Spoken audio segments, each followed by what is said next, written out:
Hello बच्चों, आज मैं बात कर रहा हूँ IIT PYQ 2018 एडवांस का क्वेश्चन है। ये IIT एडवांस का 2018 में पूछा हुआ है। क्वेश्चन जो लिया गया है वो इलेक्ट्रोस्टैटिक्स है और ये काफ़ी इम्पॉर्टेंट क्वेश्चन है और बड़ा भी कह सकते हैं। A particle of mass 10 to the power -3 kg, charge 1.0 coulomb is, mass है 10 to the power -3 kg और इस पे चार्ज है 1 coulomb. Is initially at rest, initially क्या है, रेस्ट में है। At time t is equal to 0 the particles comes under the influence of an electric field. t बराबर 0 पर पार्टिकल इस इलेक्ट्रिक फील्ड में आती है। ये इलेक्ट्रिक फील्ड दिया हुआ है। Where E0 1.0 newton per coulomb and omega is equal to 10 to the power 3 radian per second. Consider the effect of only the electrical force of the particle. सिर्फ electrical force काम कर रहा है यहाँ पर। The maximum speed, क्या कहा बच्चों, the maximum speed in meter per second attained by the particle at subsequent the time is, मतलब कि कहने का मतलब है कि आपको बताना है मैक्सिमम स्पीड जेई एडवांस 2018। पहले क्या क्या दिया हुआ है, पहले तो ये आप लिख लीजिए। आपको मास जो दिया है बच्चों वो दिया हुआ है 10 to the power -3 kg। जो गिवन क्वांटिटी है उसको सभी को लिख लीजिए। चार्ज आपको दिया है 1.0 कूलम, क्लियर है।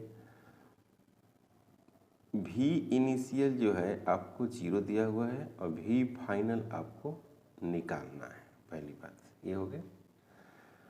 अगेन आपको इलेक्ट्रिक फील्ड दिया हुआ है as a function of time E equal to E0 sine omega T, जो एक्स एक्सिस में इलेक्ट्रिक फील्ड दिया हुआ है, क्लियर।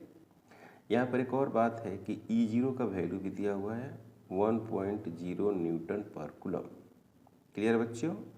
एंड ओमेगा का वैल्यू दिया हुआ है 10 to the power 3 रेडियन पर सेकेंड। IIT एडवांस का जो क्वेश्चन होता है वो काफ़ी बेसिक होता है। ऐसा नहीं कि बहुत स्टैंडर्ड होता है, बनेगा ही नहीं, ऐसा नहीं होता। बेसिक क्वेश्चन होता है, अगर आपको समझ में आ गया तो काफ़ी आसानी से बनेगा। जैसे इस क्वेश्चन की हम बात कर रहे हैं।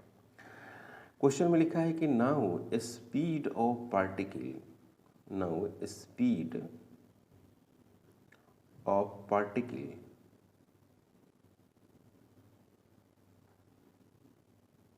is maximum, is maximum।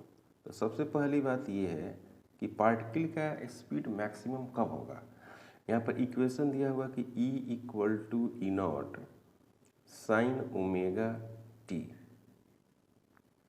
तब सवाल ये है कि ये मैक्सिमम कब होगा, ये मैक्सिमम कब होगा। इस पर अगर हम ग्राफ इसका देखें तो ग्राफ में कुछ आपको इस तरह से दिखाई देगा। इधर इलेक्ट्रिक फील्ड टाइम और इधर है इलेक्ट्रिक फील्ड। जैसे ग्राफ देखिएगा तो इस तरह से अगर ग्राफ मिलेगा ऐसे, ये पूरा कितना हो गया, ये टी हो गया यहाँ से यहाँ तक। पार्टिकल का इलेक्ट्रिक फील्ड 0 कब हो रहा है, T/2 पर, क्लियर।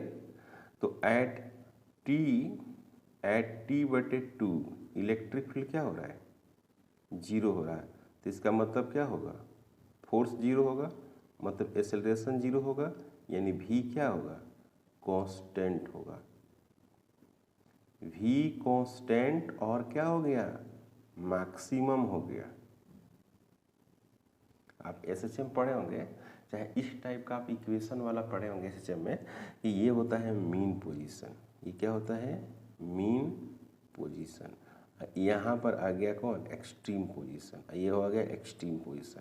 तो T/2 पर, T/2 पर ये क्या हो गया, तो टाइम जो हो गया T is equal to T/2 हो गया। T बराबर क्या पढ़ते हैं हम लोग, 2π/ओमेगा। क्या पढ़ते हैं, 2π/ओमेगा। कैपिटल T बराबर पढ़ते हैं 2π/ओमेगा। अब पहले से 2 है, दिख रहे हैं। तो ये आपको टाइम मिल गया। ये कौन सा टाइम है? Final time π/ω। ये बात समझ में है। और टी इनिशियल क्या है बच्चों? 0। टाइम हमने सर्च कर लिया। T initially starting from rest T बराबर 0, ये खुद कह रहा है क्वेश्चन में। अब बात करते हैं क्या हम लोग कि एफ इज इक्वल टू क्या होता है बच्चों? एम इंटू ए होता है। ये आप पढ़े होंगे, बड़ा फेमस फार्मूला है कि एफ बराबर एम है। तो यहाँ पर एफ क्या है? एफ क्या है? एफ जो होगा आपको क्यू इंटू ई हो जाएगा, इलेक्ट्रिक फोर्स। और मास इसको क्या लिखेंगे? dv upon dt। dv upon dt क्यों लिखा? क्योंकि यहाँ पर इलेक्ट्रिक फील्ड कांस्टेंट नहीं है, इलेक्ट्रिक फील्ड कांस्टेंट नहीं है। अब क्या करेंगे बच्चों? यहाँ पर लिखेंगे m और फिर क्या लिखेंगे? dv is equal to Q into E. अब देख रहे हैं कैसे लिख दिया मैंने? Into dt। फिर यहाँ लिखेंगे बच्चों कि dv इंटीग्रेशन और q डिवाइडेड बटे m, और e के बदले क्या लिखेंगे? e के बदले लिखेंगे E0 साइन ओमेगा t और dt। देख लिए? ऐसे बन गया।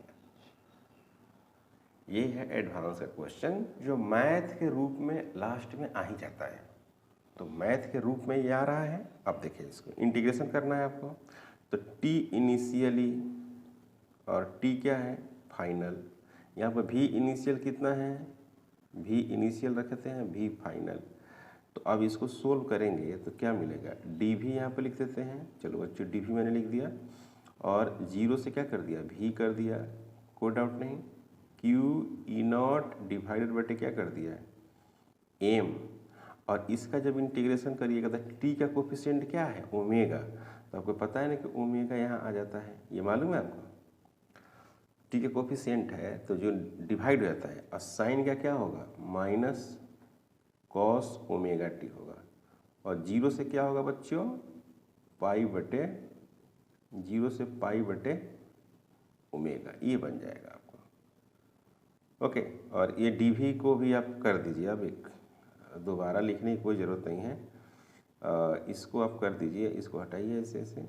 ये डीवी को भी हो गया और 0 से कहाँ तक? भी तक। ओके, इंटीग्रेशन कर दिया 0 से लेकर पाई बटे 3, और इसका हो गया 0 से लेकर भी।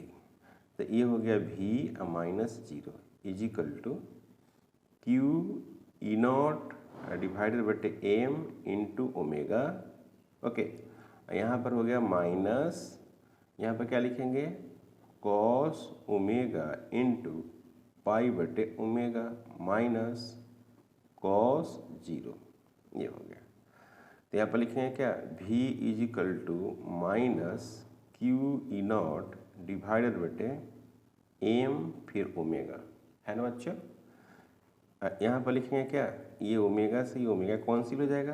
कॉस पाई का वैल्यू होता है -1 और कॉस 0 होता है 1, तो माइनस पहले से था, तो ये हो गया। अब यहाँ पर लिखेंगे बच्चों v is equal to minus Q E0 divided बटे m इंटू ओमेगा इंटू -2। तो v is equal to minus minus plus हो जाएगा 2q E0 डिवाइडेड बटे m इंटू ओमेगा। तो v is equal to 2 into Q, 2 into Q. Okay, q का value है 1, तो यहाँ पर लिखेंगे क्या? 1। E0 का वैल्यू है क्या? 1, तो ये लिखेंगे 1।